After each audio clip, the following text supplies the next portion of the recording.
आज ओडिशा सरकार तरफ महिला सशक्तिकरण ये कार्यक्रम को आगू नेबापी आरंभ करा सुभद्रा शक्ति मेला आज रायगड़ा तार शुभारंभ करा मत सुजोग मिली रायगड़ा सुभद्रा शक्ति मेलार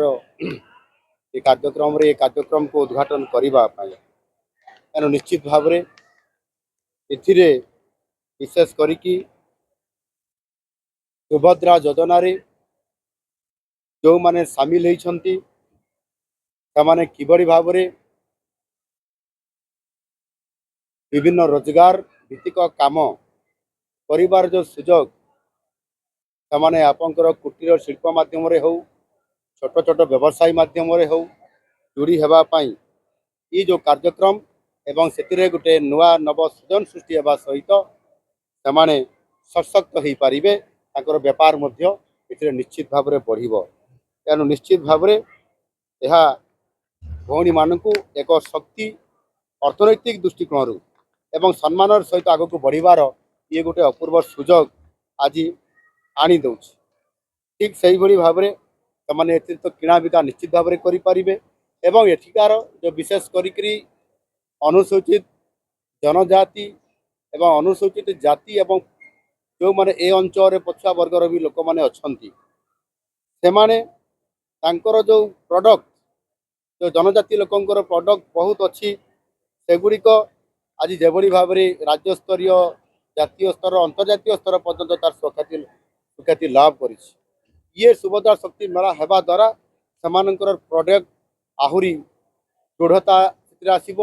एवं से प्रोडक्ट गुड़िक अंतर्जातीय बाजार को किभली भाव में पहुँची पार से गोटे स्कोप बा नव सृजन हो पार से आधार में उत्साहित करा निश्चित भाव में ये प्रोडक्ट गुड़िक आगामी दिन में मॉडल होकर आपंकर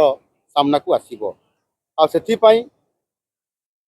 महिला मानू आम सशक्तकरण करवा एवं ये क्षेत्र में अर्थात ये जो सुभद्रा शक्ति मेला जो थी कि आमर जो लोकल प्रोडक्ट को वोकल फॉर लोकल ये जो प्रोडक्ट को आम केमती आग को नहीं पारिबा से फेवरेबल इकोसिस्टम केमती तैयारी पारिबो से बहुत बड़ गोटे फोकस आज करा आज ये जिलार विकास क्षेत्र में किभली भाव में आग को आहरी बढ़ी पार से आम सरकार अनेक गुड़िए बजेट रे प्रावधान थिबा सबु विभागर गुरुत्वपूर्ण कार्यक्रम गुड़िकर आज तार शिलान्यास करा जायछि एवं शुभ उद्घाटन मध्य करा जायछि। एथिरे 600 कोटी रु अधिक टंकार प्रोजेक्ट को तार आपंकर शिलान्यास एवं शुभ उद्घाटन दिया जायछि। सेतिरे 109टी प्रकल्प एथिरे हमर अंतर्भुक्त अछि। मु आशा करी ए प्रोजेक्ट गुड़िक आगामी दिन में जो गुड़िक शुभ उद्घाटन होती लोकों सेवार लगी पार एवं से 238 कोटी टंकार 22टी प्रकल्प अच्छी एगुड़िक लोकों सेवा देवा आरंभ कर जोटा 366 कोटी टंका मूल्यर 87टी प्रोजेक्ट अच्छी एगुड़िकर जो भित्तिप्रस्तर स्थापना करा सेगुड़िक खूब शीघ्र तार काम को आरंभ करा यथाशीघ्र शेष कर आमर समस्त विभाग अधिकारी मान को निश्चित भाव बाबद परामर्श आम दिज्व विशेष कर ये रायगड़ा जिलार आमर आराध्य देवी होती माँ मझीघरियाणी से मंदिरर उन्नतीकरण और सौंदर्यकरण आमर अनुष्ठान ये प्रशासन मंदिर प्रशासन तरफ जिलावासी तरफ विभिन्न समय दाबी आसूला आम डीपीआर बनवाई देलु एवं से 37 कोटी टंका खर्च करने राज्य सरकार अनुमोदन करिसेंती। निश्चित भाव में यह आग को बढ़ी पार शेष में मुझे चाहे कि रायगड़ा जिला हूँ एक ये खनि अंचल ये शिल्प प्रतिष्ठा आरंभ होती शिल्प आहरी अभिवृद्धि होगापाई शिल्प अधिक संप्रसारण होगापाई प्रत्येक बड़ बड़ कंपानी आग्रह प्रकाश कर तार भित्तिभूमि सहित रायगड़ा गोटे वेल कनेक्ट होता गोटे ये हूँ अंचल आपाई से आपंकर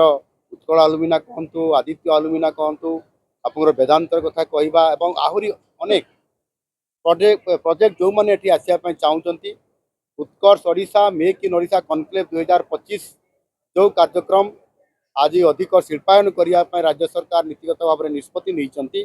एवं गोटे वर्ष होलानी आम ये कम को आगे नहीं चली एक स्वतंत्रता स्थान पाई रायगड़ा जिला ये रायगड़ा रे 1 लाख कोटी रु अधिक टंकार पुंजीनिवेश आहुरी होगापी जाऊँगी जो थे कि 32,000 शिक्षित युवक युवती मानकर ए निजुक्ति मिलबार सुजोग सुनिश्चित होगापी जाऊँगी तेणु निश्चित भाव में आगामी दिन में ये प्रकल्प गुड़िक खूब शीघ्र आरंभ हो तार यथा समय समाप्त हम आउ से तार भित्ति प्रस्तर स्थापना देवाई निश्चित भाव में मुझे रायगड़ा को आसबि एवं रायगड़ा ये अंचल किभली भाव में समृद्धि लाभ कर लोकंर समस्यार समाधान होगा सहित आर्थिक दृष्टिकोण एवं विशेष करी सुभद्रा शक्ति मेलार जो मुख्य उद्देश्य अच्छी महिला मान सशक्तकरण करवा समृद्ध करवा सेमानकु यथोचित सम्मान प्रदर्शन करवा सफल हो पार। धन्यवाद।